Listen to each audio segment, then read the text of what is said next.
Good evening and welcome to Information Please, your Peoria Public Library on the air, bringing you information about your library and your community.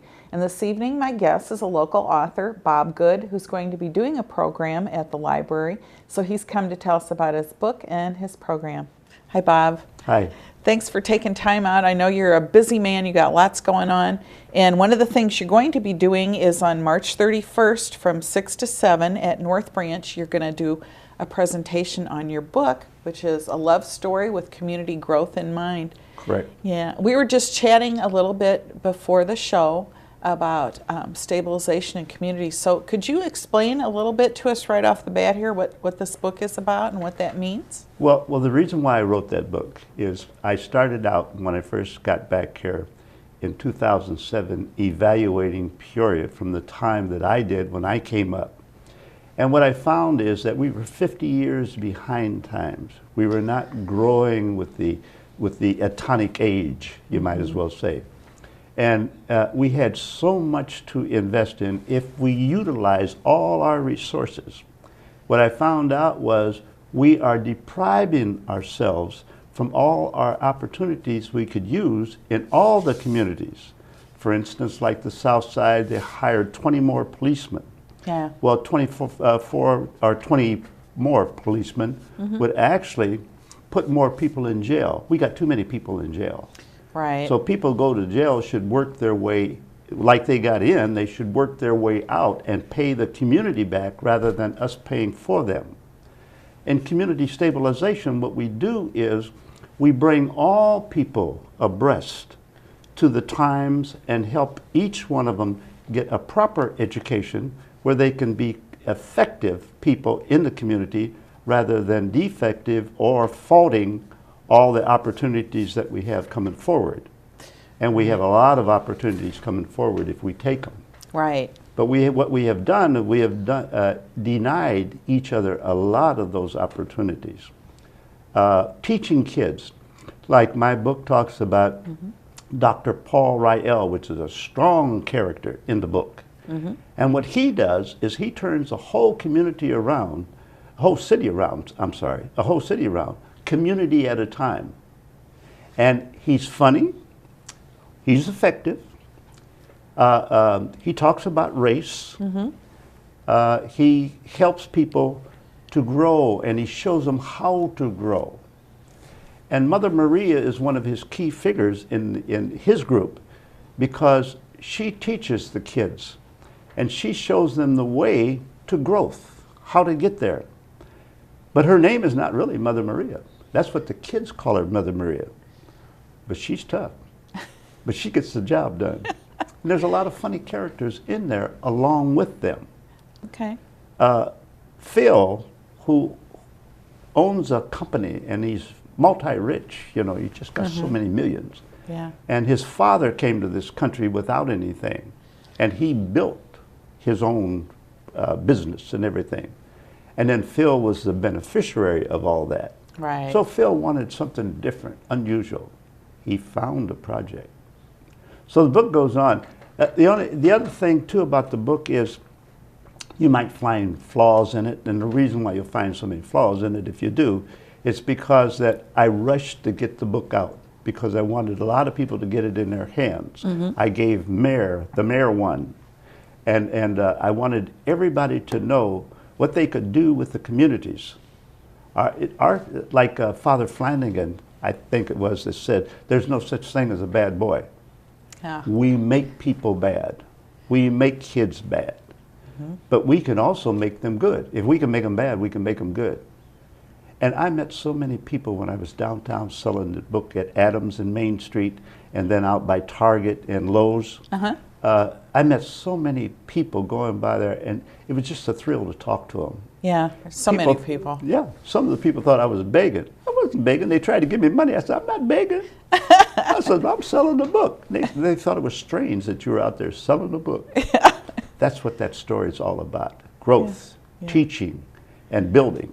Right. The only reason why they talk so much about Henry Ford is not only because he got popular with the cars, but he built something.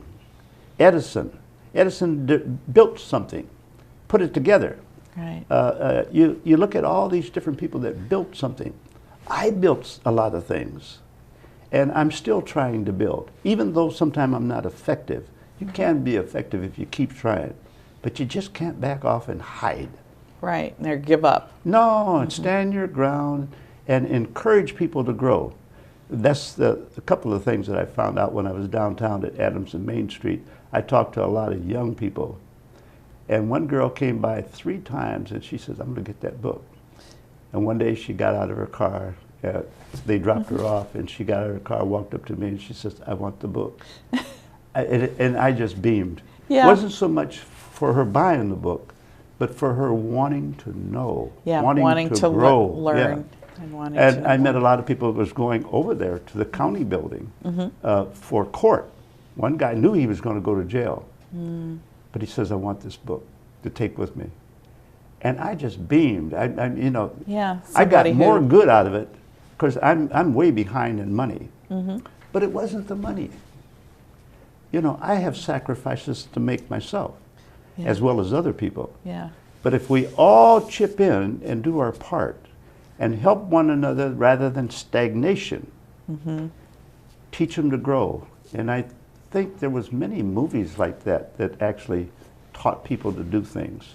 Yeah, in the old black and white movies, you mentioned Father Flanagan and said there's no bad boys, and I bet there's younger people have no idea you're talking about Boys Town. Right. Yeah, which right. there's a great movie, a great old Right. movie about Boys Town. We probably have it at the library to check out. I don't know. Right. Yeah, but true, and the amazing things he was able to do with children. What do you think? Okay, so now this book is this book fiction? But It is fiction. Fiction, and it It is uses fiction to get your message across about how we can grow our community. Right. Yeah. You could take tips from it. There's little tips you could take. Everybody will see something different. You know, it's just like an artist. You got a picture up there. The artist will look at the picture.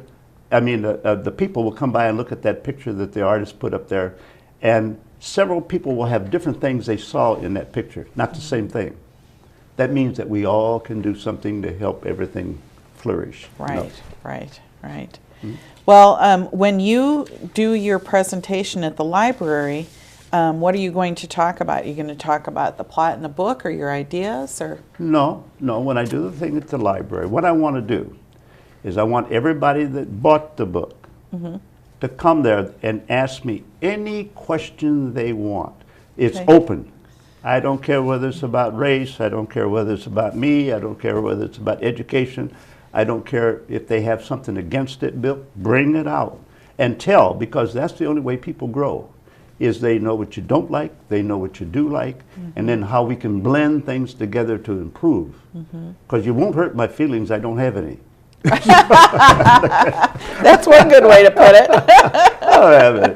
Yeah. Well, but the thing of it is I learned from being in public all my life, because I started selling newspapers down there at Main and Adams for the Hartman Brothers. Oh, And one of the things they won't tell about the Hartman Brothers is they worked day and night for the 76 years, when they started, because they Yeah. came from the baseball field down there to, that's when McKinley died, or got shot, killed.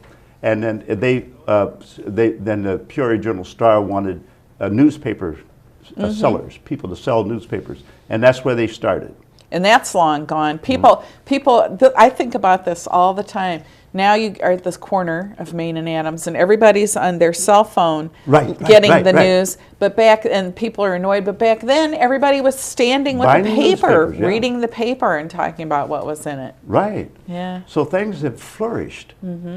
We should flourish also, but we shouldn't forget the Hartman Brothers turned out to be multi-millionaires, and they gave, I don't know how much money to different charities, and of course the Catholic Church. And then I think, if I'm not mistaken, at Bradley University, that building that says Hartman, Yeah. that might be part of the Hartman Brothers. I'm not sure. Could be. But what they did was, in the obituary, they have under Frank's picture, George. And under George's picture, they got labeled them Frank. wrong. And by me working for both of the brothers and knew them, that's wrong. Yeah, you knew it was a Oh, yeah. mistake. And I'll tell you what was so great about the Hartman brothers.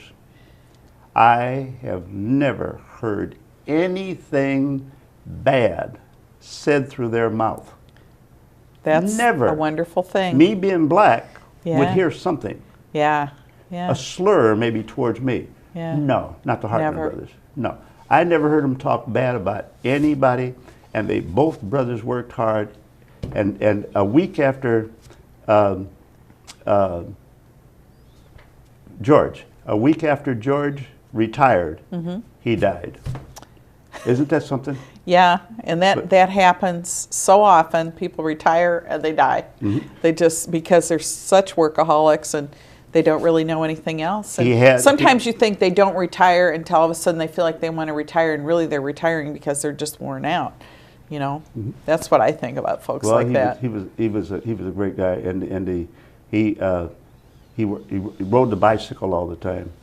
Frank is the one that drove the truck. Ah, Yeah. okay. But George couldn't drive, Oh. and but they were sweethearts. Yeah. Yeah. Yeah. We got a so lot you're of good talking history. about for people who are watching this who aren't lifelong Peorians Mm-hmm. or much younger. What years are you talking about that you were selling papers on the corner? Well, about 19. Let's see. I was 8 years old, and I was born in 1929. So about 1934. In the Depression era. I went down, and I'm a Depression baby. Yeah. And but you know, I don't regret any part of my years that I went through a whole bunch of stuff, and I fought single-handedly with discrimination. I had jobs where since I wasn't happy with it, I saw the differences. I resigned, and I went back out shining shoes, selling newspapers or what have you. Always like to be in business for myself, because when you're in business for yourself, what you find is when you work for somebody else, they only pay you what they think you're worth. Yeah. But when you work for yourself, you can make as much money as you want to be worth. Mm-hmm. And you got to make sacrifices. It's not easy. No, it's rough. not. But it's fair. Yeah. Yeah. And sometimes working for somebody else, it's not fair. yeah. But you can't. You know, it'd be nice if a boss was like Phil in my book. Oh, okay. If he was like Phil in my book, what you would have a good opportunity, because in the person that he got to start the new business for him, they could have a fair relationship, and he started him off right. But I'm not going to tell you no more about that. You All have to right. get the Yeah, book. I have to read the book. I'm going to bring the book to the library. I'm going to bring some books to the library. If somebody want to buy the book, they can buy yeah, the you book. can buy them that evening. I'm almost out of squirrel books, so I can't sell too many squirrel books. Okay. The other one that iUniverse published and presented for me was, I'm getting lost with words now. Before You Tie the Knot. Oh, Was the okay. name. It was on marriage. Oh, okay. And you can probably understand why that I'm forgetting the name of it, Yeah. because I've been married 3 times. I lost 3 times, so I'm a 3 times. So that's a hard book to remember. But you have some knowledge to share, perhaps, from your Yes, experiences. Yes. And I will answer any questions that they want. I hope they come to the ones that bought. Well, anybody that wants to come, they could come. Yeah, But, and listen to this. I don't know Do you whether- have ideas specifically about what Peoria should do, or suggestions for what Peoria can yes, do I to do. stabilize our Yes, I do. community? My aunt, Nora Stanton Houston, founded, or helped founded, the Carver Community Center. Oh, wonderful. Yeah. Henry Harper was the director that I knew and knew so well. And, well, there was a Mr. Campbell, and there's another guy who used to take us skating all the time. Yeah. And then Juliet Whitaker. Yes, the name everybody remembers Well, what because happened? of Richard Pryor. Right. But what happened was, after she died in that May after I came back. And she laid out there at Parkview Cemetery in Section H for about almost 2.5 years without a marker on her grave. Oh, dear. That's Black history. Yes. As they call Black history, but Afro-American history. And we should know our Afro-American history. Yeah, and our heroes. The Yeah. local history, too. Well, we should know all of it because ours is so vast. Yes. All the way from Africa, a country, Yes. a continent that's got 52 countries in it. You got just the Congo that speaks over 500 languages. And then you come to America and you think that everybody in America that was black was under slavery. That's not true. That's not true at all. Because if you knew Phyllis Wheatley was bought off the slave blocks. And the tailor bought her for his wife, be a servant to his wife. She learned languages so fast, they sent her to England to school. And she wrote a poem to George Washington, His Excellency General George Washington. And they freed her not long after that. Great. So, you know, and blacks owned slaves. Oh, yes, Yeah. they did. So the slavery is a good story. When I first came back, I was telling most of the black organizations I know, they should get a Black History Theater here. Oh, that would be great. A brand new one that can put all the names on the pillars and the sidewalks. Not just the blacks now, but the abolitionists too. Yes. Like John Brown, Yes. who died for black people Yes. because he believed so much in non-slavery. And that affects everybody else as well. Yeah.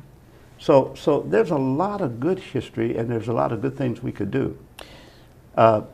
Juliet Whittaker, I put a bench out there for her. Good for in you. Section H. And on the bench it says, when you go around in the back there, you'll see it on the bench on the side, it says Whittaker. And then on the top, it says Juliet Whittaker, who built a comic star and sent it around the world. And that was Richard Pryor. Yeah, very nice. But also down in the corner, just to the left, you'll see Squirrel Books. My company. Yeah. Business deduction. Well, you know, Peoria Public Library, of course, just went through a $28 million building project, and one of the things we were trying to strive so much to do was close the gaps, which was provide equal service around the city. So people in the south end of Peoria had the same access to hours of service and collections of books and materials and professional librarians as people in the north side or the center city or whatever. And we succeeded in doing that. And it's been interesting to watch the programs and the door count and the circulation at Lincoln Branch. There was a lot of objection, you know, to closing South Side and closing River West, but those little libraries, little reading rooms couldn't offer what was so needed in the community, which was an opportunity to learn and to get there at night and to be there on Saturday and Sunday afternoon. And everybody says, oh, people are just using the computers, but so much of our information is on the computers now. We have that wonderful computer lab both there and at downtown that right now the one at downtown is still being used for people to learn how to sign up for the affordable health care insurance. But so many other things that we have groups of students and groups of adults come in and do in those labs. And that's one of those things that can be a community equalizer that levels the playing field that everybody can take the opportunity to do. The question is, do they? And I was interested, before we started, we talked a little bit, and you had your own experience with libraries. And how did you, in the first place, do you think you became a library user? I became a library user because I did not believe in discrimination. And my teacher at Webster School here in Peoria wanted me to sing Old Black Joe. Ah. Yeah. And I wouldn't sing it. So I went home and told my mother. And she says, good for you. And, Uh-huh. and I really didn't, I had a dim feeling on school from that moment on. Right. And what I did is I said, you know what, I don't really need school since they were discriminating. Yes. I could go out and teach myself, and I became a self-tutor. And I've always taught myself, one way or the other.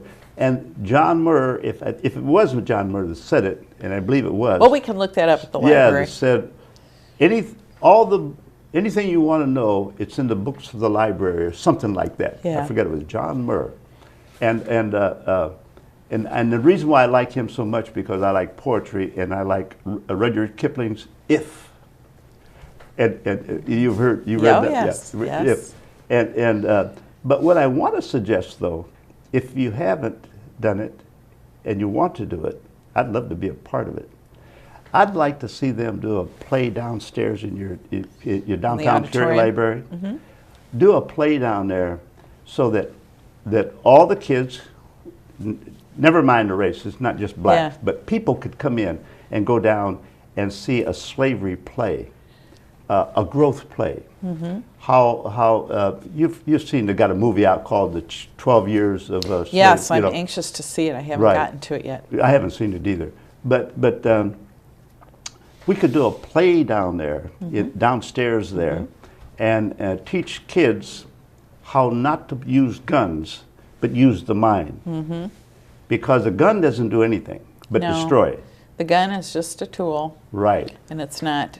That's not, what happens. And you have to use your mind first. Which, of course, the Don't Shoot program. So much focus on that has been on the arrests and taking people to jail.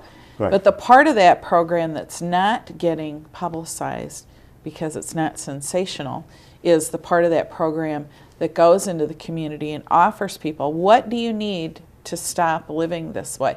First, we're going to scare you, but then, and show you the really bad guys who probably can't be saved anyway, are going off to jail, and now they're away, and they found so much of the reason people pick up guns is because they're afraid. And that's what Don't Shoot, the premise of it is I think his name is Kennedy, Dr. Kennedy, that wrote the book, spent years on the street with gangbangers just talking to their families. And they're afraid. So in order to get protection for themselves, they pick up guns, they band with gangbangers, where, on the other hand, if all the people who are afraid banded together, so that's what the other part of Don't Shoot does, is it tries to offer people, what do you need? Do you need a job? Do you need clothes? So you can go get a job. Do you need help with the GED or whatever?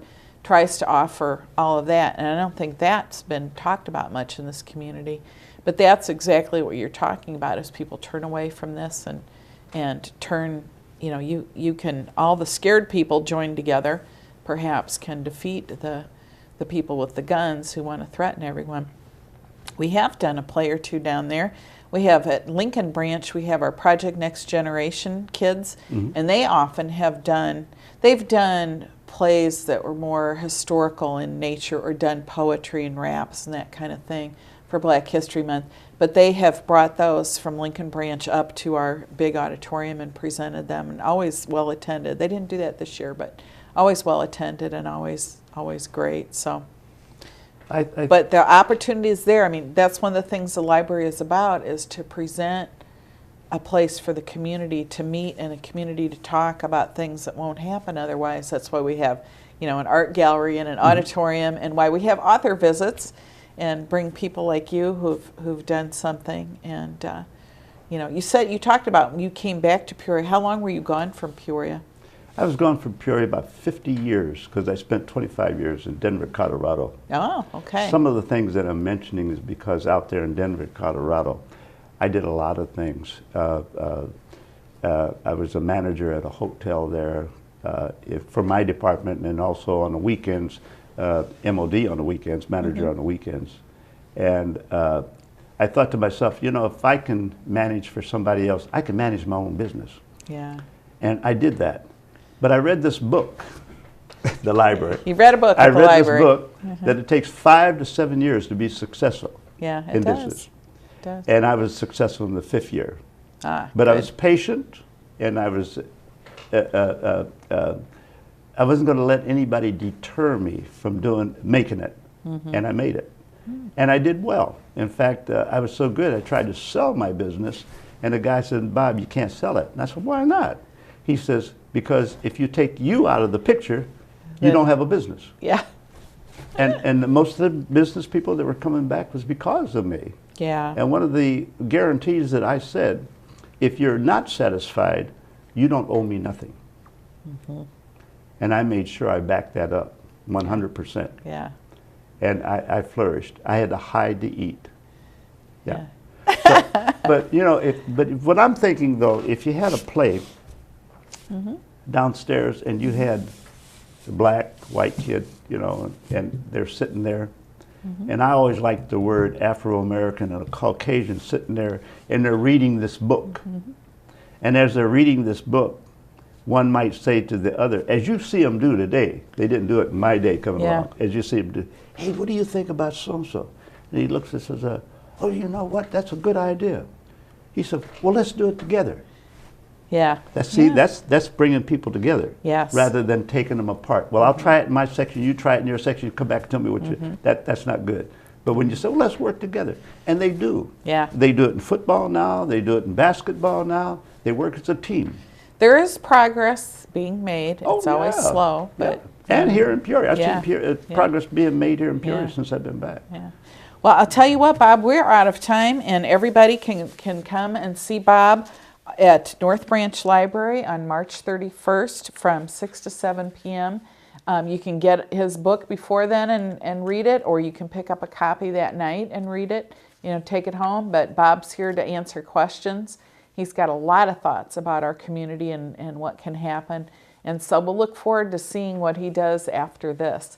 You can find out about all of our events at our website, peoriapubliclibrary.org, and we'll see you next week on Information Please.